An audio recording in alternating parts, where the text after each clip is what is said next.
A partir de 20 de janeiro, o mundo mergulha numa era de incertezas. Essa é a data em que Donald Trump vai ser reconduzido ao poder nos Estados Unidos, num evento no mesmo Capitólio, do qual ele estimulou ataques antidemocráticos em 2021. Nesse novo mandato, Trump já sinalizou que vai fazer um governo ainda mais radicalizado, abrindo uma guerra fiscal contra a China, apoiando Israel no massacre de Gaza e impondo leis ainda mais rígidas para os imigrantes.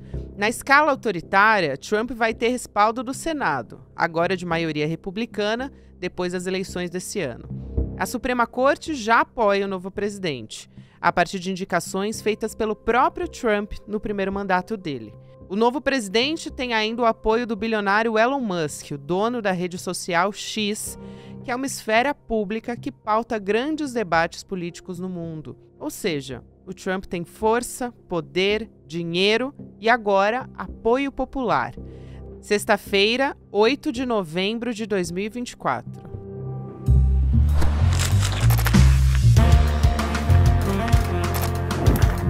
Sou Gabriela Varela, esse é o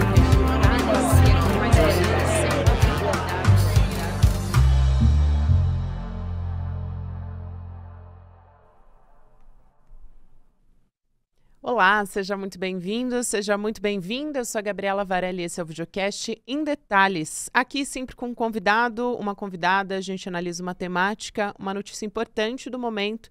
A gente continua falando sobre eleições americanas. Vou conversar com o professor Fábio Sá e Silva. Ele é professor de Estudos Brasileiros da Universidade de Oklahoma, pesquisador em temas de justiça, segurança pública e também crise democrática, ou seja, muito providencial a gente conversar no dia de hoje. Fábio, obrigada por aceitar nosso convite, seja muito bem-vindo. Eu que agradeço, Gabi, é um grande prazer estar sempre aqui com vocês.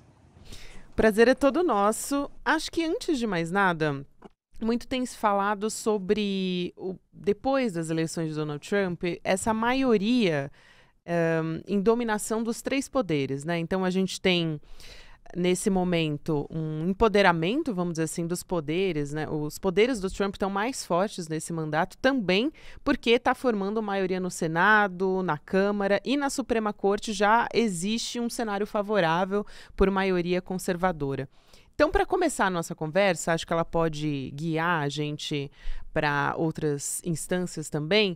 Qual que é o risco disso e se o Trump realmente está mais fortalecido por conta desse cenário? Porque a gente já teve outros presidentes com maioria também, com esse cenário favorável. Mas qual é a diferença do Trump assumindo nesse contexto, nesse momento, depois de já ter perdido uma eleição, enfim, e também com uma campanha mais populista do que nunca, né? Bem, Gabi, eu acrescentaria antes de começar a responder a sua pergunta, também o fato de que Trump venceu essas eleições de 2024 de uma forma mais elástica, né? Inclusive com uma vitória no voto popular em relação ao que ele teve na eleição de 2016 e que republicanos em geral tiveram, né? A gente vinha numa sequência em que republicanos até ganhavam as eleições no colégio eleitoral, mas perdiam no voto popular, né? Trump, então, rompeu com isso, né? Além de também ter conseguido essa maioria no Congresso e contar com a maioria na Suprema Corte.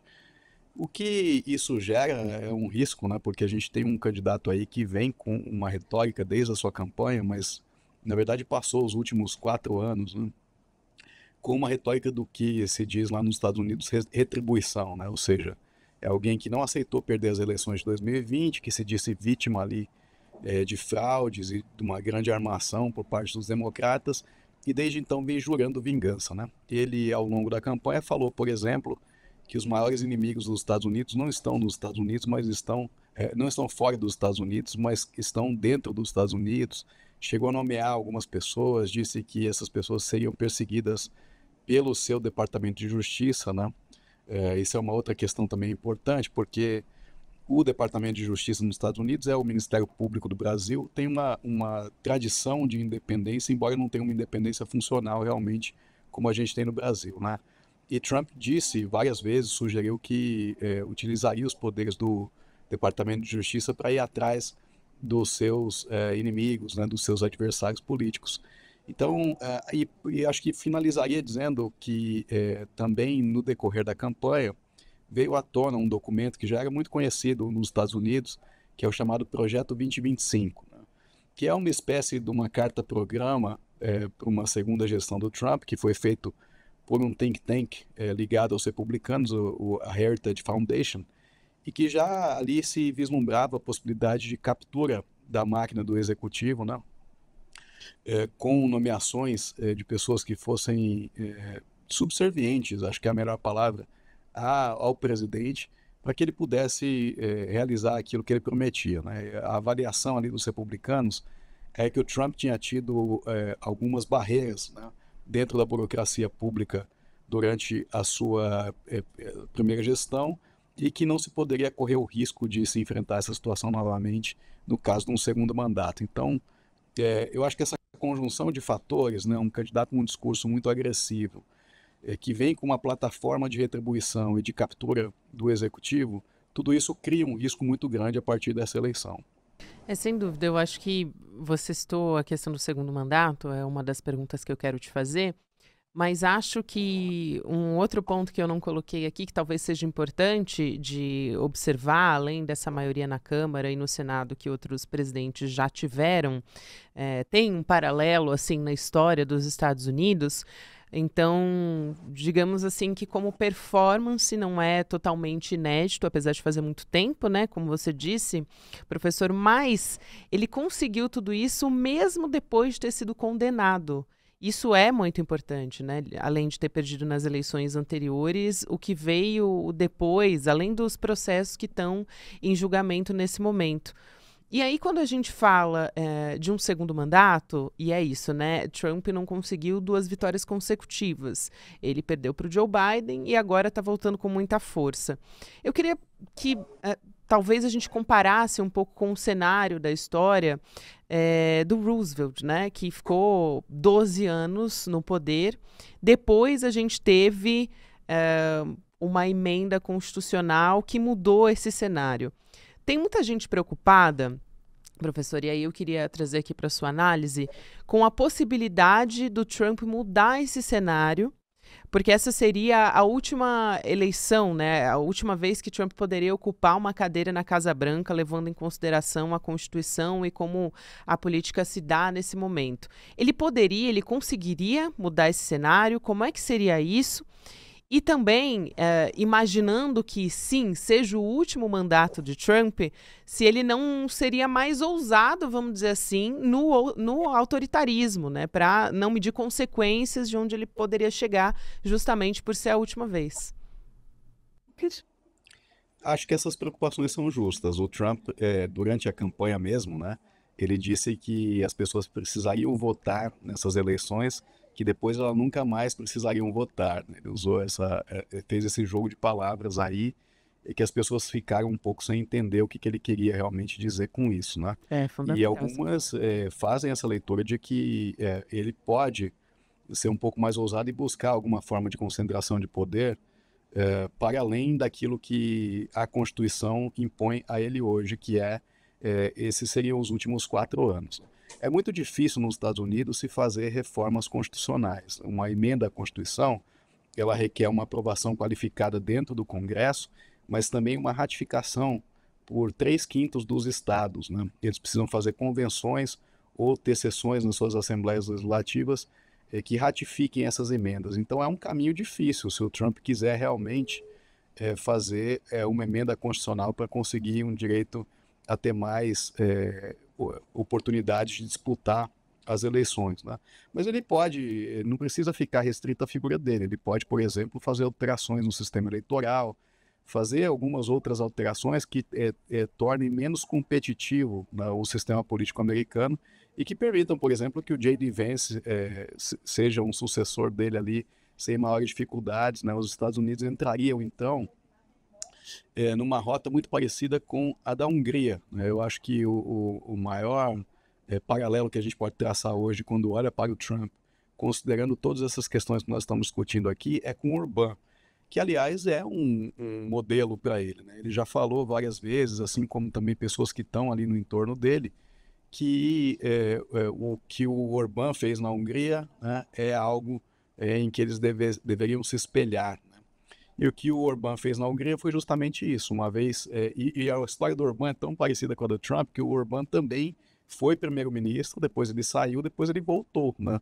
E nesse retorno ele aprovou ali um conjunto de alterações legislativas na própria Constituição que representaram, então, esse fechamento aí do regime, né? Na verdade, tornando as eleições uma fachada, né? Porque, na prática, ninguém consegue vencer as eleições do partido dele. Essa era uma outra questão, justamente, que eu queria te trazer, Fábio, se não existe um risco de uma espécie de urbanização, vamos dizer assim, desse novo mandato do Donald Trump, né? Qual é a diferença em relação ao último em 2016, no sentido de estar mais fortalecido e até mais empoderado para tomar esse tipo de decisão, né? Eu acho, Gabi, que esse é o grande risco que a gente corre hoje em relação ao Trump, né? Quando eu olho para esses fatores todos que nós estamos discutindo aqui, o fato de que tem menos obstáculos institucionais, né? E o fato de que tem toda essa retórica aí de perseguição a inimigos internos, né? São sinalizações de que Trump ou não pretende deixar o poder, ou pelo menos pretende blindar, né, o sistema político americano a esses que ele vê como seus inimigos. Então, eu acho que é um risco real. Aí a gente tem que prestar muita atenção nas medidas que ele vai tomar. Claro que existe aí, os Estados Unidos, por mais que o Trump esteja hoje, como a gente está dizendo aqui, empoderado, né, também é um país um pouco mais complexo do que a Hungria. Então, é um país federativo, por exemplo. E é um país, então, que os estados podem servir ali como uma espécie de uma trincheira de resistência a uma liderança como o Trump, como já serviram no passado. A gente se lembra aí das medidas que governadores tomaram ali, que contrariaram o Trump, inclusive governadores do partido dele, né? Você deve se lembrar que uma das tentativas do Trump de fraudar as eleições em 2020 envolvia ligações que ele fez para oficiais republicanos da Geórgia, né? Pedindo para que essas pessoas não certificassem as eleições, que arrumassem votos para ele. Nada disso foi feito, apesar de serem pessoas do partido dele, né? Existem também juízes que são republicanos, mas que não são trumpistas necessariamente, né? E muitos desses juízes deram liminares, por exemplo, ou deram decisões mesmo contra alguns casos que foram ajuizados em torno dessa questão das eleições de 2020, né? Diversos casos, na verdade. Então, acho que tem aí um mosaico mais complexo do que o da Hungria, mas tem também algumas condições que já são mais semelhantes do que foram no passado e que, portanto, podem colocar isso como uma rota possível, né, para esse segundo mandato. Sem dúvida. E quando a gente fala desse fortalecimento em todos os poderes, né, uma dominação, vamos dizer assim, no Congresso, na Suprema Corte também, facilita a aprovação de reformas conservadoras. Eu queria, pela sua experiência, perguntar quais podem ser, e levando em consideração a campanha eleitoral do Trump também, um dos pontos ali que foram mais discutidos e de uma maneira muito ferrenha foi a questão da imigração, direitos reprodutivos também são uma preocupação, tanto que veio de uma maneira muito forte no discurso da Kamala Harris quando ela reconheceu a vitória do adversário dela. Então, o que você destacaria como as maiores preocupações a partir de agora, nesse sentido da intenção de Trump levar essas reformas para frente, até como um projeto de campanha eleitoral? De cara, eu acho que nós vamos ter que prestar bastante atenção nas medidas que ele vai tomar em relação à imigração, porque foi uma promessa muito clara que ele fez, né? De que no primeiro dia da gestão dele, os Estados Unidos assistiria a maior operação de deportação que já houve na história do país, né? E por que que isso é uma coisa complicada? Porque a deportação não é algo simples assim, né? Não é que você sai na rua, as pessoas têm ali algum tipo de marca, né, que permita você saber quem é ou quem não é um migrante numa situação regular, né, em relação à legislação americana, que você possa simplesmente pegar e deportar, né? Existem muitas dessas pessoas que, inclusive, estão numa situação irregular, mas estão aguardando, por exemplo, uma audiência, onde o caso delas, aí tem pedidos aí de asilo, né?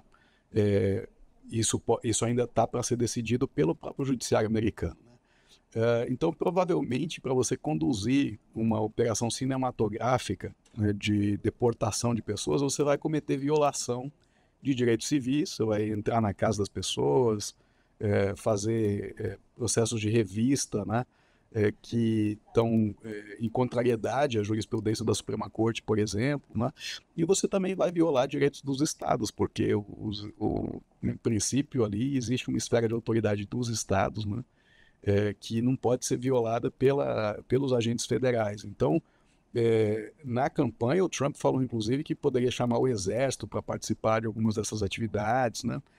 Enfim, vai ter esse tipo de conflito, tanto federativo como também em relação a direitos civis.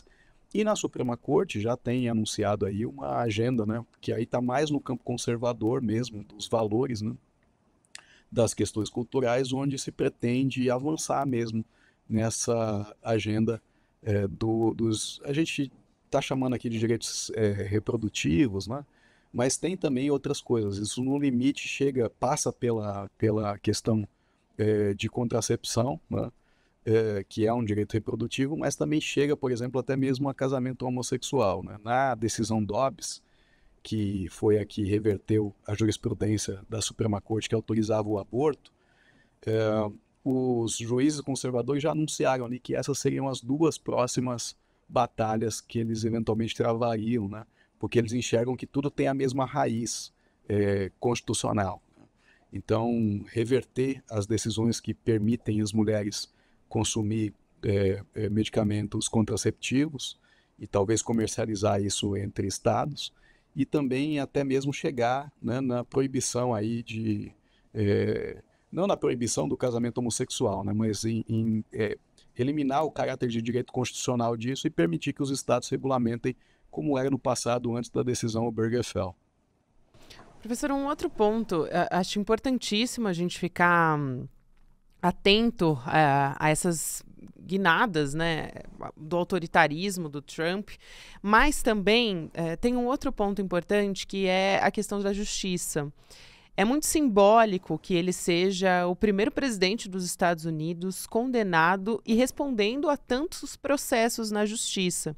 E claro que nesse momento se discute também o quanto a questão política vai parar sobre esses processos, quer dizer, realmente agora eles vão para frente ou não. Até já saíram algumas reportagens mostrando que 2 processos que o Trump está respondendo nesse momento lá na Justiça dos Estados Unidos podem ser anulados, porque tem um procurador especial do Departamento de Justiça que está analisando essas possibilidades de cancelar os processos. Uma apuração da Associated Press que foi feita, né, com fontes do departamento, e aí isso poderia ser feito com base em parâmetros justamente do Departamento de Justiça, que determina que presidentes em exercício nos Estados Unidos não podem ser processados. Essa é uma coisa. A outra, que já estava sendo discutida quando o Trump perdeu as eleições, é sobre a possibilidade de conceder um perdão a si mesmo, né, num papel de presidente. E, em tese, essa medida valeria para crimes federais, só que isso nunca aconteceu, né? Foi uma ferramenta que nunca foi utilizada nos Estados Unidos. Então, eu pergunto sobre essas duas coisas, porque são muitos processos hoje que estão sendo julgados contra o Donald Trump. Ele vai conseguir se blindar e ele poderia fazer uso desse recurso, dessa ferramenta do perdão? Olha, Gabi, eu vou até adicionar uma camada aí de complicação a esses fatos que você relatou aí, porque alguns dos processos que estavam em curso contra o Donald Trump, eles já estavam sendo um pouco colocados ali em banho-maria, né? Por conta da decisão da Suprema Corte que disse que presidentes têm imunidade em relação a atos cometidos de ofício, né? Atos que são privativos da presidência. Esses processos tinham a ver ali com a tentativa do Trump de subverter os resultados eleitorais de 2020. E aí há uma argumentação de que algumas coisas que ele fez ali era na sua condição de presidente, que estava tentando zelar pelo processo eleitoral para que fosse rígido, etc., né? E isso já estava, então, comprometendo. Essa decisão da Suprema Corte já vinha comprometendo um processo importantíssimo, né? Além disso, tem essas questões que você colocou. Tanto a possibilidade do auto-perdão, né? Como também essa outra questão aí da a tradição que existe dentro do Departamento de Justiça de não, enfim, processar, né, presidentes em exercício.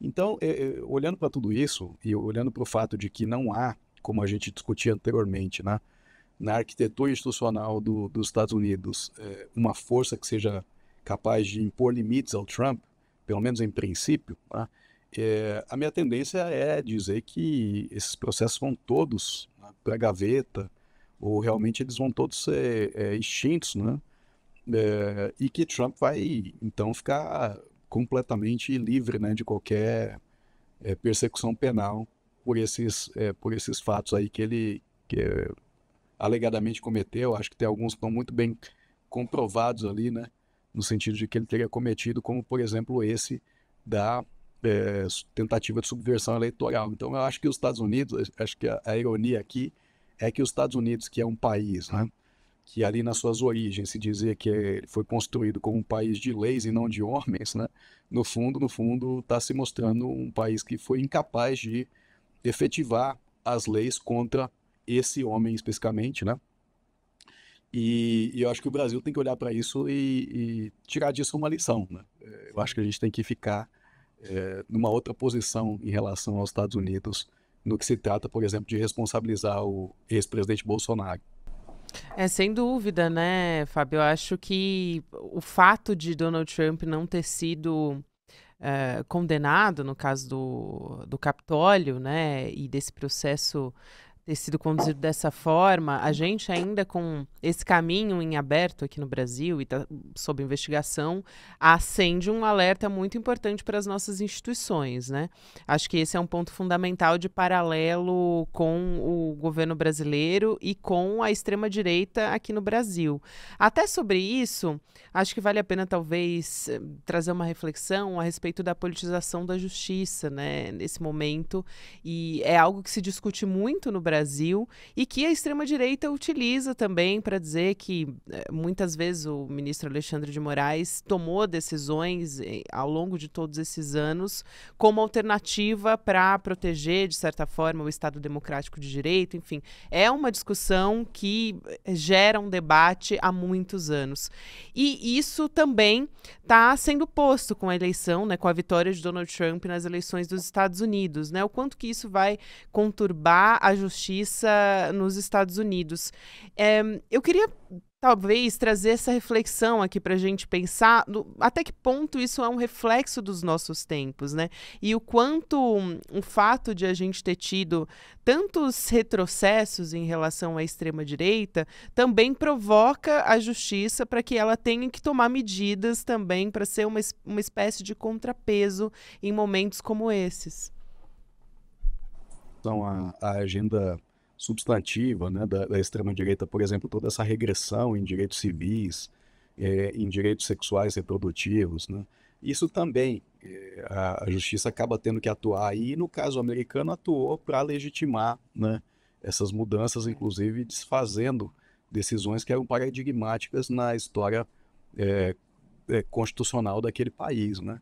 Mas eu acho que quando a gente fala da extrema-direita, e de figuras como Trump ou Bolsonaro, o que é mais delicado realmente é a falta de compromisso desses indivíduos com relação às normas democráticas, né? Porque a justiça ela pode não se meter em alguns debates que são mais políticos no sentido de policy, como a gente fala no inglês, né? De preferências, de como as coisas têm que ser organizadas, né? Como que enfim, quais são aí os direitos que as pessoas devem ter, né? Agora, a gente está falando aqui da arquitetura do sistema democrático, né? Das condições pelas quais alguém acessa o poder e exerce o poder, né? E isso é muito fundamental nos nossos estados, né? É uma condição, inclusive, a partir da qual você pode construir um debate saudável sobre preferências de política pública, né? E na medida em que essas pessoas começam a investir contra isso, inclusive fazendo uso, por exemplo, de mentiras, ou abusando do poder econômico, eu acho que e aí aqui é que é uma questão importantíssima, né?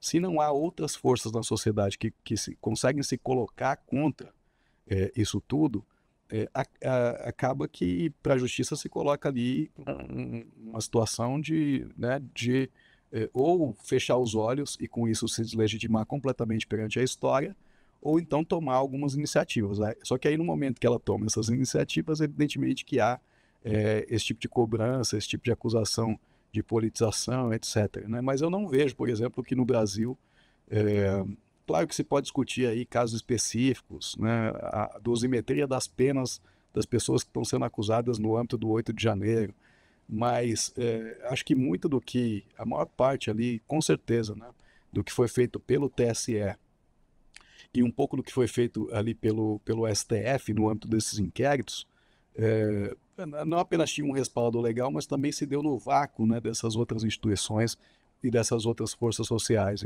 E a gente deve muito da preservação da democracia a isso, porque estava claro ali, pelas provas coligidas em torno dos inquéritos do 8 de janeiro, que existia todo um script ali para se dar um golpe, né, no país, para se editar um decreto que levaria eventualmente à anulação das eleições. Se isso ia dar certo ou não, é uma questão que fica em aberto, né?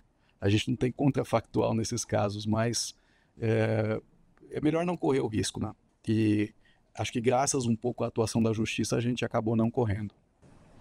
Sem dúvida. Outra questão judicial que me lembrou, né, foi o do bilionário Elon Musk, que acabou saindo super fortalecido, né, com a vitória do Donald Trump nas urnas, que doou dinheiro para a campanha eleitoral do Trump e que fez uma espécie ali de mega cena com os eleitores, que de certa forma estava incentivando que as pessoas votassem no Partido Republicano. E ainda assim, foi uma espécie de desafio à justiça também, né? Demonstração de poder, não só poder agora que eventualmente até vai assumir um cargo no governo de Donald Trump. Então, todas essas questões são colocadas ali, né? A liberdade de expressão e como o algoritmo também beneficiou o Donald Trump na plataforma do X, que é a plataforma do Elon Musk. Então, tudo isso acho que está no bojo dessa conversa que a gente teve aqui, Fábio. Eu quero muito agradecer a sua presença. Foi muito didático para a gente entender um pouco do que vem por aí e quais são os alertas, né? Para além da própria vitória do Trump, mas quais são os pontos principais que a gente tem que estar em alerta a partir de agora. Quero muito te agradecer, o Fábio Sais Silva, professor. Deixa eu só pegar o crédito direitinho aqui, gente. Professor de Estudos Brasileiros da Universidade de Oklahoma, pesquisador em temas de justiça, segurança pública e crise democrática. Obrigada, Fábio. Até mais. Obrigado, Gabi. Um abraço para você e para toda a sua audiência. Obrigada, um prazer te ouvir. Até mais. A gente vai chegando aqui ao final do Em Detalhes e eu quero lembrar a você que a gente vai ter uma nova turma de aulas do Empreendedor Mestre. Então, a gente vai ter no dia 14 de novembro, 8 horas da noite, a estreia dessa nova turma. Você pode fazer a sua inscrição para a terceira turma, para aprender, para alçar o seu negócio finalmente, né? Pegar esse sonho e colocar em prática. Então, tudo isso você vai aprender com os melhores professores, ferramentas, técnicas de mercado para você saber qual é o melhor caminho para você seguir. Então, você acessa em detalhesicl.com.br, garante a sua vaga, essa primeira aula é gratuita e lá você fica sabendo de tudo que vem por aí. Obrigada, você que me acompanhou até aqui. Agora você fica com o Mercado e Investimentos. Na sequência tem Rolê e CL. E depois, 6 horas da noite, o CL Notícias, segunda edição. Lembro também a você que não consegue acompanhar o Em Detalhes pelo YouTube, que você pode nos ouvir no feed da sua plataforma de áudio preferida em qualquer momento do seu dia nas suas atividades. Valeu e até a próxima. A Universidade de Harvard fez uma pesquisa que tem um resultado interessantíssimo. Uma história bem contada tem a possibilidade de aumentar em até 50% as vendas em relação a uma história mal contada de determinado produto. Mas não é só a venda de um produto que uma história bem contada pode ajudar. Ela pode ajudar as pessoas a se engajarem numa causa. Ela pode ajudar as pessoas a fazerem uma revolução. O poder das histórias é muito grande. E é por isso que no dia 14 de novembro, uma quinta-feira, às 8 horas da noite, no horário de Brasília, a gente vai lançar a nova turma do Empreendedor Mestre com a aula O Segredo das Vendas e da Persuasão. Como contar uma história que pode melhorar suas vendas, melhorar o engajamento das pessoas e te fazer alcançar o seu objetivo. Se inscreva agora gratuitamente nessa aula histórica, imprescindível. E no dia 14 de novembro a gente está junto. Um abraço.